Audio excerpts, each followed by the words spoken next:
Mike knows our mom prefers him, and loves to shove it in my face. Because of this and his behavior, we've always been at odds.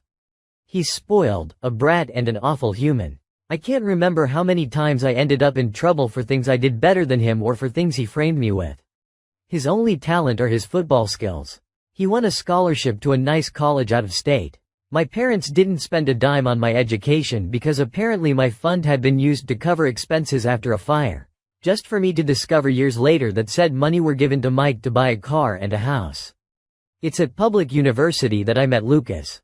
He was the first person I was really drawn to there. Of course I met new people who are now my dearest friends, and thanks to them and Lucas, who was my best friend for years before we got together, I managed to move out of my parents' house. Now both Lucas and I are well known in our fields and have very good salaries. Now, to the main issue. Lucas proposed to me a year ago. We're very private people, so we didn't post it on social media or anything, and when I told my parents they dismissed it with a, "That's nice." I'm starting to think they downright didn't listen to me at all. We decided that we wanted a nice but simple ceremony and reception with our friends and relatives. Lucas convinced me to invite my parents and brother, but they never responded to the invite. And whenever I went to visit and began to talk about my wedding, without mentioning it was a wedding, my mom would always speak over me and about my brother's accomplishments and wild adventures. At one point I got fed up with it, and interrupted my mom to tell her that there was an event I was planning to organize, whose date was unmovable. She told me that they couldn't attend, because my brother was playing the last game of the season that very same day, and wanted them to be there. Of course, this favoritism didn't surprise me. They missed my ballets, shows and both my high school and university graduation for things about him. At this point, I wanted to be petty. I told both my parents that it wasn't a problem to miss this event, purposely omitted the fact that this event was my wedding, and didn't insist further. Flash forward to a few weeks ago, I got married. It was perfect. My family, Lucas's family and our friends were all there, and we had a blast. My grandpa was happy to give me away, and it was just perfect. My relatives asked me multiple times why my parents weren't there with us. I was honest and simply said they had my brother's game to attend, and couldn't come. They gave me a few looks, and my grandpa was visibly angry for a while, but otherwise nothing strange happened. After the reception, Lucas and I left for our honeymoon, and were phone-free for the whole duration of the trip. But once we got back, we discovered that a shit storm was welcoming us home.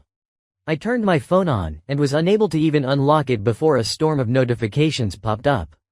Most of them were from my mother and brother.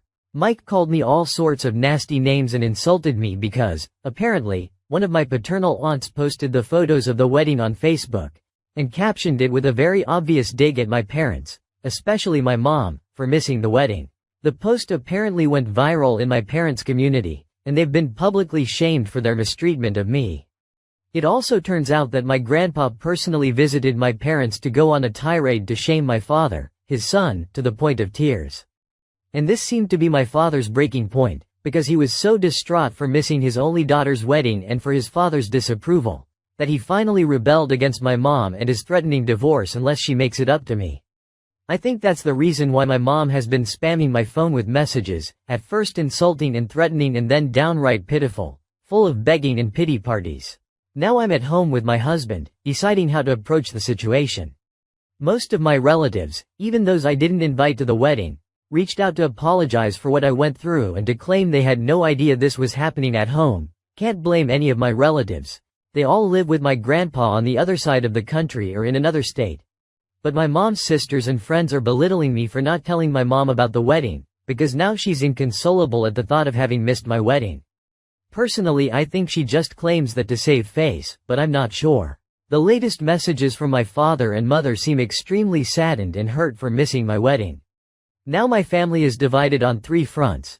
The majority who is sticking by my side, my maternal aunts shaming me for hurting my mom's feelings, and my maternal grandparents who are adamant that I forgive my mom in light of her atonement. My best friends are telling me not to listen to them. So, Reddit, AITA? Edit. Thank you so much for the feedback and love. It's overwhelming. I'm going to address the popular questions here. I did inform my parents about my wedding. I sent traditional on-paper invites to all my guests, and was notified that all invites had reached their addressees. I did not receive any answer from my parents and Mike.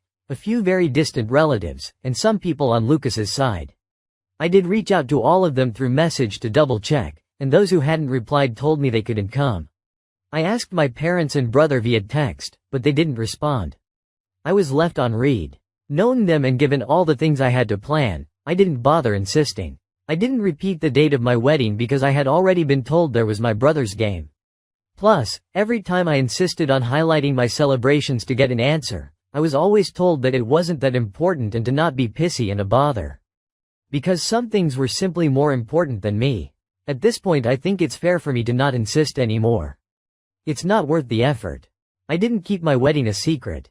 I avoided telling my parents that it was my wedding to see if they would be interested in the slightest, but surprise surprise, they weren't.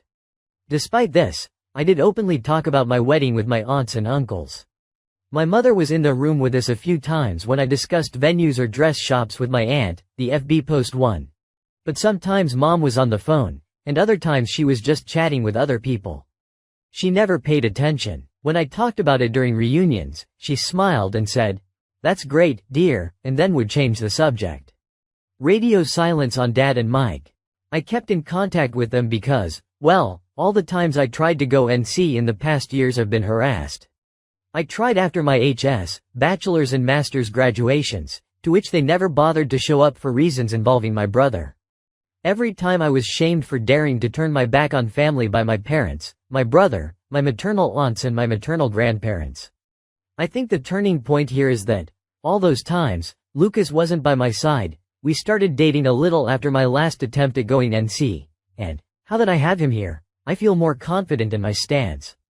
But before that, I want this confident.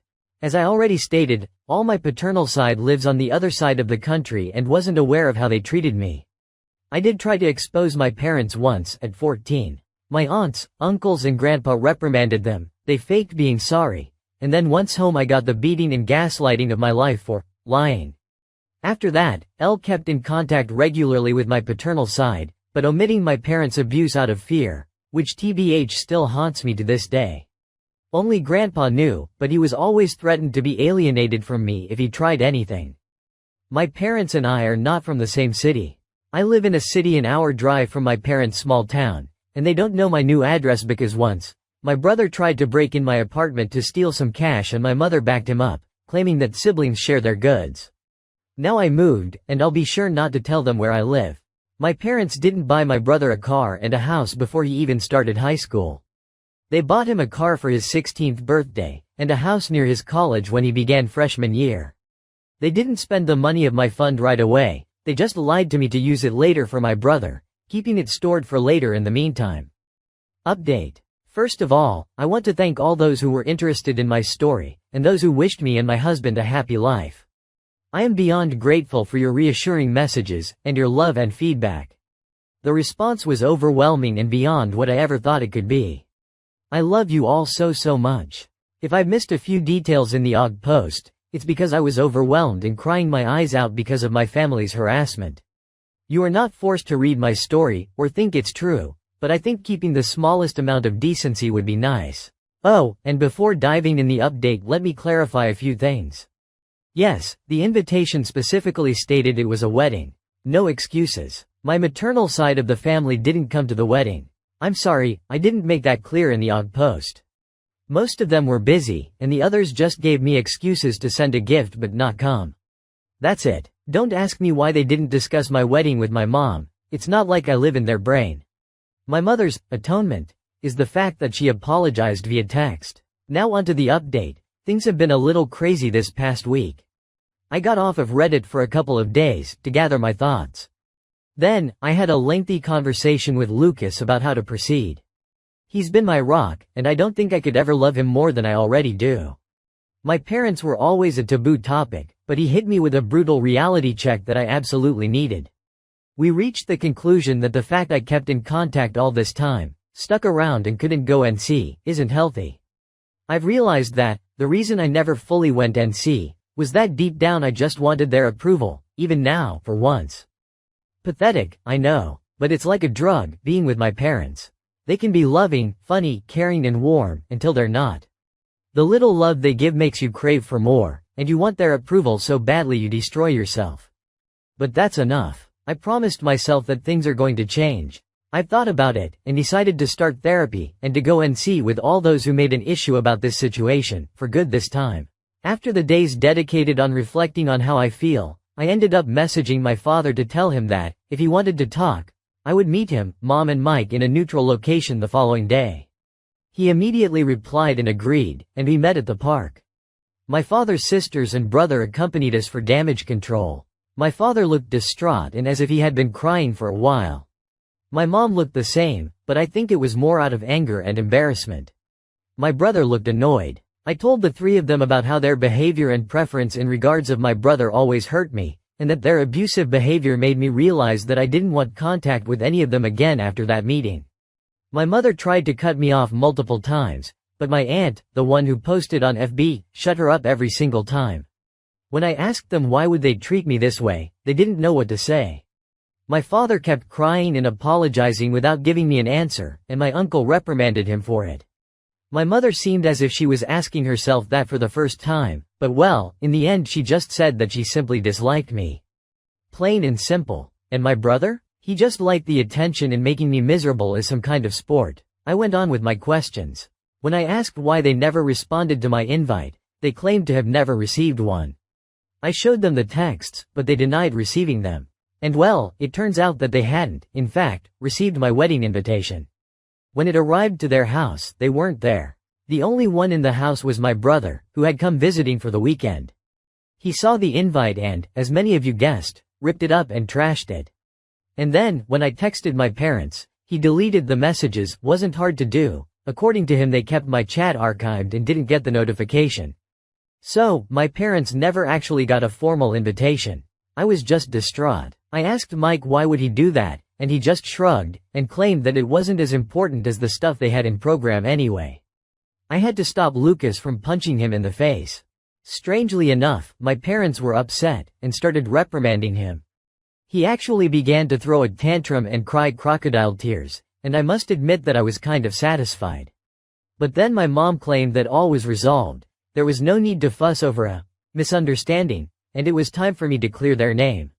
That set me off, and I interrupted her, telling her that they weren't forgiven at all, that just because Mike trashed the invite, it didn't mean it automatically cancelled all their neglect out. Plus, all that time it was still very obvious that I was having a wedding, and they should have asked about it. You want to know my mother's response? She said something along the lines of, I did hear you talking about a wedding of yours, but I just thought you were being delusional, and seeking my attention with exaggerated scenarios. She was convinced Lucas didn't actually like me, nor would ever marry me. When I tell you I was about to trash her face, do you believe me? Another thing came up. It turns out that my brother didn't have a football game to go to at all. My parents used the fact that my husband, friends and I know little to nothing about football, we prefer soccer, and the fact I stopped asking about it when Mike would mock me during his time in high school, to make up a story to avoid my event. At the time I wrote the OG post, I couldn't confirm or deny the presence of a game because my brother has private social media and Lucas and I are blocked, and I foolishly trusted my parents' word. But no. You want to know where they went with that man-child? They went to Disneyland because Mike wanted to go. They used the football story to cover for my brother's 100th tantrum holiday, and apparently they did it multiple times in the past months. At that point I was just completely burnt out and overwhelmed by this amount of informations.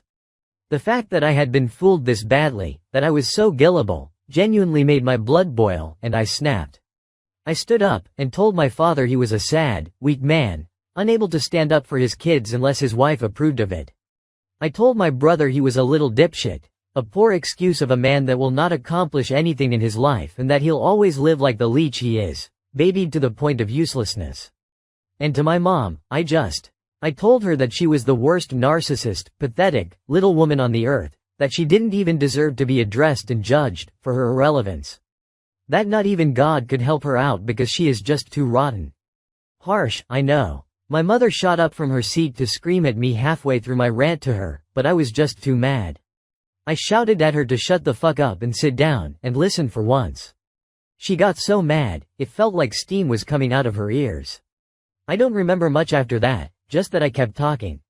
And talking. It felt as if all my anger and hurt just flooded out. At one point I'm pretty sure the whole park was silent. I spat at my parents and Mike that I was disowning them all, and that if they're smart, they'll think before reaching out again. I took my purse and left with Lucas, Anna and Francis, leaving my parents and brother at my aunt's and uncle's mercy. I think at some point the reality of what I had just learned and said finally hit me, because I ended up having a panic attack on the way home. Lucas was driving, so Anna helped me through it until we stopped in a parking lot to calm me down.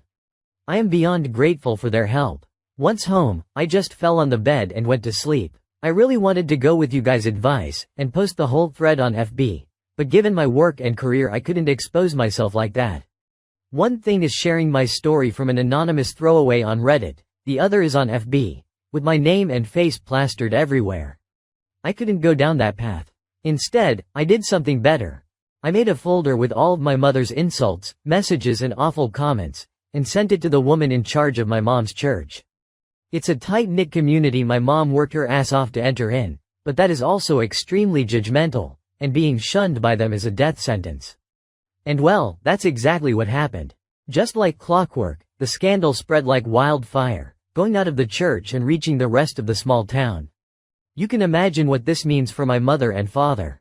Because of my little spill, I did find other messages from my maternal side of the family, belittling me even more for upsetting their sister or daughter and insulting her. I just didn't care anymore at that point, so I followed you guys' advice, and told them that from now on, they will no longer be part of my life, and that they can talk shit all they want, I just won't care. Instead, they should be grateful I don't send their nasty texts to their employers and spouses. I blocked every single one of them, grandparents included, on everything. I did find a lengthy message from my father. He apologized for not being strong enough to face my mother, agreed that what I said was true, and couldn't believe that he had lost so much of my life because of her. He told me he is going to divorce her no matter what my decision will be, because he is tired of being controlled. He would like a relationship with me to make up for all the years that passed. I did reply to him, to tell him that as of now I really don't want to see him or forgive him. He has replied that he'll try his best to win me back, and that he loves me. I replied back that, as of now, I find that hard to believe, and then blocked him too. Frankly, his slimy way of trying to have an out from this situation by throwing my mother under the bus is pathetic. At least, she was hateful and owned up to it. He is only able to blame others for his choices. I don't want to surround myself with people like that. My mother and brother are blocked similarly to my maternal side. Mike wrote other messages to taunt and insult me, and I just blocked him. My mom threw herself a pity party for being shunned by her community and for her marriage going into shambles, and I just replied, "Good riddance," before blocking her too. As for my grandpa, he has decided to stay with us for a while, to stick by my side. He really is the best, and has read some of your comments. He isn't going to admit that he's flattered by them. Since then a few days have passed, and all has been quiet. Lucas is spoiling me rotten, and I'm starting therapy soon. I know this isn't the drama-filled, revengeful update you hoped for, but well, this is it. I'll let you know if anything changes or evolves. Thank you so much for the love and support you showed me. I think I'm going to log out now. As for now, goodbye.